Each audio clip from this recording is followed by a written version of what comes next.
Do you want your Minecraft house to go from looking like this to this? Well, in this video, I'm going to show you how to build this exact super awesome giant Minecraft house with everything you need in it for survival Minecraft. Let's start with the tour. But if you want to get straight to the tutorial, skip to the next timestamp. So, as we can see, this is our front entrance, which is this nether portal, which we can walk straight through into the house. On this side, we have our enchanting setup with everything we need, including lapis, an anvil, and a grindstone. And on this side, we have enough storage for over 100,000 items. On this side, we have a super smelter, which can smelt items 6 times faster than a normal furnace. Together, that makes up some of the things that you want to access quickly on the bottom floor. Back out through the portal here and up one of the grand stairways, we can see we have a smaller room here.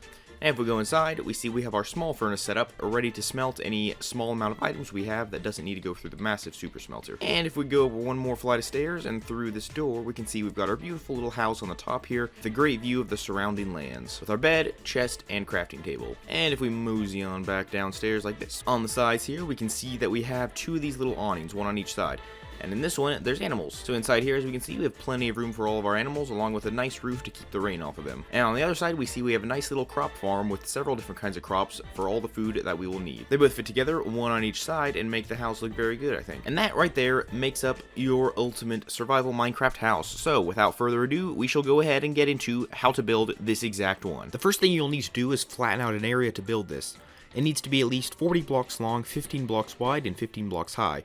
But I recommend bigger so you'll have plenty of space to work with. Once you have your space flattened out, put it in the corner posts for the main structure on the bottom. The posts should be 4 blocks high and laid out like so. Then go ahead and add the portal in the middle of the front like this. It should start in the ground and come up as high as the posts next to it. After that, you can add the stone brick walls. Don't worry, we'll come back to these later and make them look better though. When the walls are up, you can go ahead and put in the floor. I used this slightly complicated floor pattern, but feel free to swap it with any you'd like. Here's mine for reference if you want to just copy it. Now we will add the 2 grand stairways on each side of the main entrance. They should be 4 blocks wide and go up to just above the wall. Now take your oak logs and add in the beams on top of the walls, sticking out 1 block on each end and with gaps where the stairs are. This area above the portal will be a large balcony, so you can fill it with stripped oak logs and spruce trapdoors, and then add the railing with oak fences and gates as shown. Now you can fill in the rest of the top of the first floor with oak planks. We will come back and make it look better later. Now we will start the second floor by adding posts as shown similar to the first floor and 3 blocks high. Then fill in the walls around the back and sides and add 2 smaller staircases. Add beams to the tops of the walls in the same way you did on the first floor, and then add windows and stairs as shown here as well as the door. Then fill in the ceiling of the second floor. Now we can move on to the structure of the third and last level with a small house on top. Start the same way by adding 3 block high posts as shown and then fill in the walls, this time with oak planks. Also add windows and the frame of the roof as shown. Then start filling in the roof with stone and cobblestone randomly.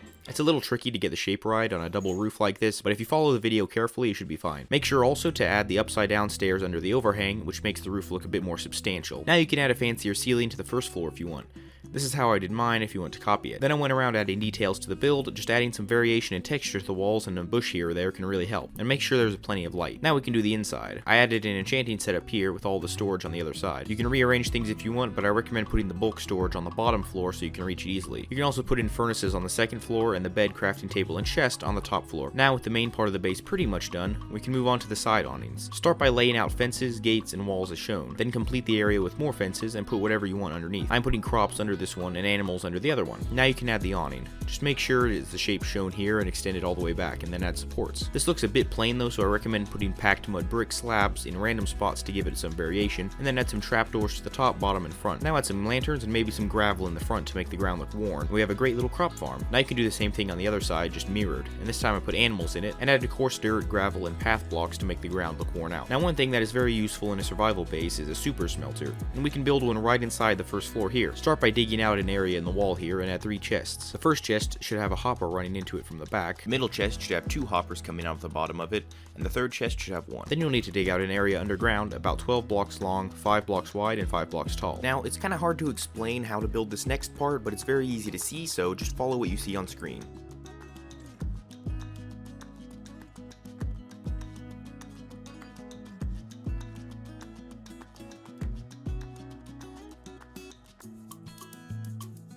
Now replace this block on the side with a target block and add redstone as shown up to the lever in the house to turn the smelter on and off. Now add 2 hopper minecarts, 1 on each track, and flick the lever to make sure that the minecarts start going back and forth. Now dig out a little area under here and add a dropper as shown, with the hopper line from the bottom of the furnaces connecting to it. Now dig a tube right up here into the house. It should be in front of the dropper and come up 1 block over from the hopper to the first chest. Fill out the tube and add a piece of soul sand at the bottom and fill it with water. Add blocks at the top and water so it flows over the hopper. Put an item into the water at the bottom, it should end up in the chest at the top. top. Now the last part is to add a small redstone circuit to the dropper, so when an item enters it, it is immediately spat into the water stream. Whew, that was a little bit complicated, so if you need any help, feel free to comment down below or rewatch that part of the video again. I will also have the world download for this exact one down in the description, so you can go ahead and check it out yourself. But now to use the super smelter, all you have to do is put items that you want for fuel into this middle chest, items you want to smelt in this chest, and then the item, when it's done, will come out of here. So pretty much now all we do is flip on the thing, and after a little while, we'll start to get our iron back out again, fully smelted. I do recommend labeling your chests though, so you don't forget, because if you put coal in the wrong chest, then yeah, it could be bad news. You'll have to go clean it out of the machine, and that's never fun. But my friends, with that, your Minecraft survival house is now completely finished. I hope you enjoyed, I hope this helped, and if it did, leave a like and a subscribe even maybe,